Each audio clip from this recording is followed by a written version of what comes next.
Hello friends, welcome to my channel சமையல் அரசி. இன்றைக்கி பிரிஞ்சி ரைஸ் எப்படி நல்லா டேஸ்ட்டாக செய்யலான்னு பார்க்கலாம். அதுக்கு கொஞ்சம் மல்லித்தழை, புதினா எல்லாமே பொடியாக கட் பண்ணி வச்சுக்கலாம். ஒரு பெரிய வெங்காயம் நீளமாக கட் பண்ணி வச்சுருக்கிறேன். அது மாதிரி ஒரு பச்சை மிளகாய் எடுத்து 2ஆக கட் பண்ணி வச்சுருக்கேன். அதுக்கப்புறம் நம்ம ப்ரெட் ஸ்லைஸ் எடுத்துக்கலாம். அதுக்கப்புறம் கேரட் நீளமாக கட் பண்ணி வச்சுருக்கேன். பீன்ஸ் பொடியாக கட் பண்ணி வச்சுருக்கிறேன். முதல்ல இஞ்சி பூண்டு அரைச்சி எடுத்துக்கலாம். நமக்கு தேவையான அளவு நம்ம எவ்வளவு ரைஸ் போடுறோமோ அந்த அளவுக்கு தேவையான அளவு இஞ்சி பூண்டு எடுத்து நம்ம பேஸ்ட் பண்ணி வச்சுக்கலாம். இப்போ இஞ்சி பூண்டு பேஸ்ட்டு அரைச்சி எடுத்தாச்சு.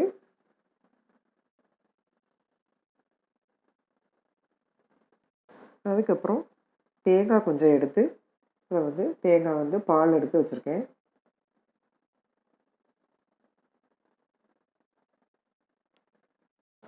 தேங்காய் பால் இப்போ ரெடி ஆயிடுச்சு. நம்ம அரிசி எவ்வளோ எடுக்கிறோமோ அதுக்கு தேவையான அளவு நம்ம எடுத்துக்கலாம். முந்திரி பருப்பு இப்போ வறுத்து எடுத்துக்கலாம். நெய்யில் நமக்கு தேவையான அளவு எடுத்து வறுத்து வச்சுக்கலாம்.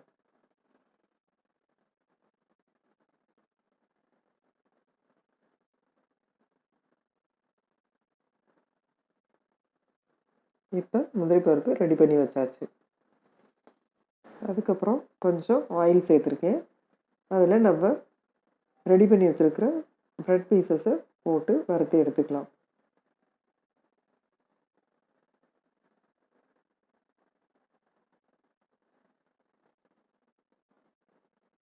குக்கரில் கொஞ்சம் ஆயிலும் 2 ஸ்பூன் நெய்யும் சேர்த்துருக்கேன்.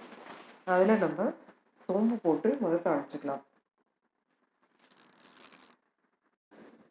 சோம்பு பொரிஞ்ச உடனே நம்ம அதில் பிரிஞ்சி இலை சேர்த்துக்கலாம். பிரிஞ்சி ரைஸ்க்கு கொஞ்சம் பிரிஞ்சி இலை அதிகமாக சேர்த்துக்கணும். அப்போ தான் நல்லா டேஸ்ட்டாக இருக்கும். அதில் கொஞ்சம் அன்னாசி பூவும் சேர்த்துக்கலாம்.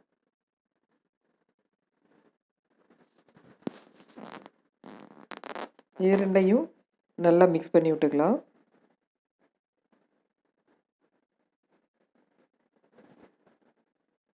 அதுக்கப்புறம் நம்ம கட் பண்ணி வச்சுருக்கிற வெங்காயம், பச்சை மிளகாய் சேர்த்துக்கலாம். வெங்காயம் நல்லா பொன்னிறமாக வர வரைக்கும் நல்லா வதக்கணும்.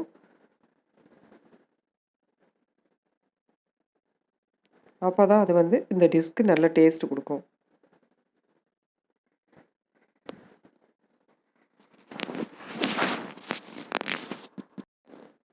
வெங்காயம் நல்லா வதங்கிருச்சு பொன்னிறமாக. அதில் இப்போ ஒரு தக்காளி சேர்த்துக்கலாம். ஒரு சின்ன தக்காளி அளவு சேர்த்தா போதும். தக்காளி இதில் நிறைய சேர்க்க வேண்டியதில்லை.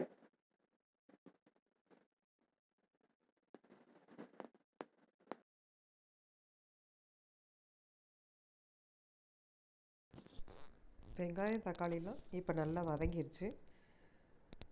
அதுக்கப்புறம் நம்ம கட் பண்ணி வச்சுருக்க காய்கறியெல்லாம் அதில் சேர்த்துக்கலாம். இப்போ நான் இன்றைக்கி பீன்ஸும் கேரட்டும் சேர்த்துருக்கேன். நமக்கு தேவையான உருளைக்கிழங்கும் சேர்த்துக்கலாம். அதுவும் நல்லா டேஸ்ட்டாக இருக்கும்.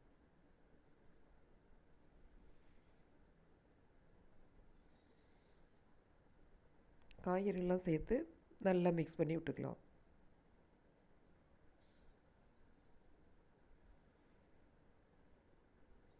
காய்கறியெல்லாம் நல்லா வதங்கிடுச்சு. இப்போ நம்ம அதில் அரைச்சி வச்சுருக்கிற இஞ்சி பூண்டு பேஸ்ட்டை சேர்த்துக்கலாம்.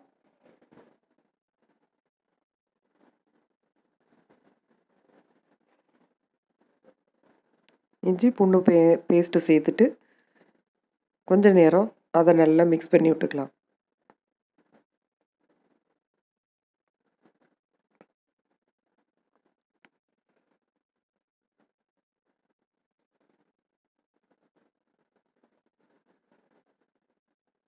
அது 2 நிமிஷம் வதங்கின உடனே நம்ம எடுத்து வச்சுருக்கிற மல்லித்தழை, புதினா அதில் பாதி அளவை இப்போ முதல்ல போட்டு வதக்கிக்கலாம். அப்புறம் கொஞ்சம் இருக்கிறத நம்ம லாஸ்ட்டில் சேர்த்துக்கலாம். இதையும் சேர்த்து நல்லா மிக்ஸ் பண்ணி விட்டுக்கலாம். புதினா, மல்லி எல்லாம் சேர்த்து நல்லா மிக்ஸ் பண்ணியாச்சு. அதுக்கப்புறம் நம்ம மசாலாலாம் சேர்த்துக்கலாம். 1 டீஸ்பூன் அளவு மிளகாய்த்தூள் சேர்த்துக்கலாம். ஒரு 1/2 டீஸ்பூன் அளவு மஞ்சள் தூள் சேர்த்துக்கலாம். ஒரு 1/2 டீஸ்பூன் அளவு கரம் மசாலா சேர்த்துக்கலாம். இது எல்லாத்தையும் சேர்த்து ஒரு 2 நிமிஷம் நல்லா மிக்ஸ் பண்ணி விடலாம்.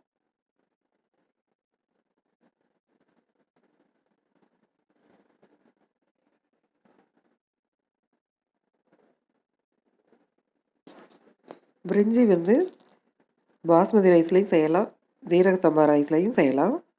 நான் வந்து இன்றைக்கி ஜீரக சம்பா அரிசி எடுத்திருக்கேன்.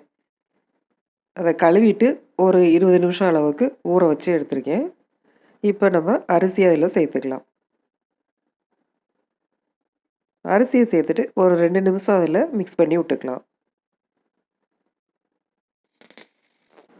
அரிசியெல்லாம் நல்லா மிக்ஸ் பண்ணியாச்சு. இப்போ நம்ம இதில் தேங்காய் பால் சேர்த்துக்கலாம். இப்போ ஜீரக சம்பா அரிசிக்கு வந்து 1 கப் அரிசிக்கு 2 கப் அளவுக்கு தேங்காய் பால் சேர்த்துருக்கேன். பாஸ்மதி ரைஸ்னால் 1 கப்புக்கு 1.5 கப் அளவு சேர்த்துக்கலாம். இது எல்லாத்தையும் சேர்த்து நல்லா மிக்ஸ் பண்ணி விட்டுட்டு அதில் தேவையான அளவு நம்ம உப்பு சேர்த்துக்கலாம். உப்பு சேர்த்து நல்லா மிக்ஸ் பண்ணி விட்டுக்கலாம். இப்போ நம்ம உப்பு காரம்லாம் சரியாக இருக்கான்னு நம்ம பார்த்துக்கலாம். உப்பு காரம்லாம் சரி பார்த்தாச்சு. அதில் இப்போ நம்ம மிச்சம் இருக்கிற மல்லித்தலையும் புதினாவும் சேர்த்துக்கலாம்.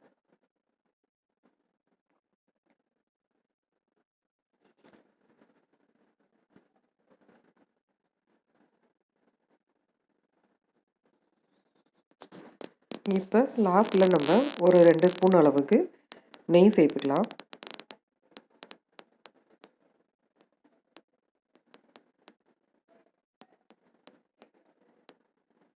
நெய் வந்து நல்ல வாசனை கொடுக்கும், அடியில் வந்து ஒட்டாமை வரும். அதுக்கப்புறம் குக்கரை மூடி வச்சிடலாம்.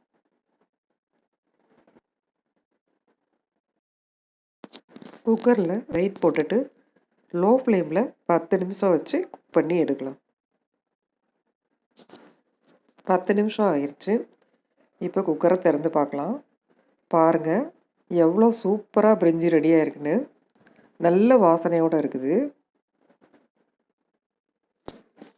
இப்போ நம்ம அதில் வறுத்து வச்ச முந்திரி பருப்பு சேர்த்துக்கலாம்.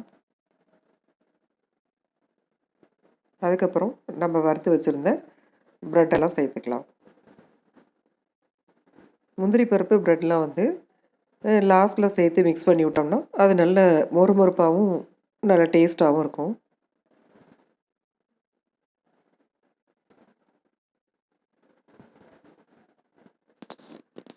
இப்போ முந்திரி பருப்பு ப்ரெட்டெல்லாம் சேர்த்து ஒரு ஜென்டிலாக ஒரு மிக்ஸ் கொடுக்கலாம். ரொம்ப மிக்ஸ் பண்ணோம்னா அரிசி வந்து உடஞ்சி போயிடும்.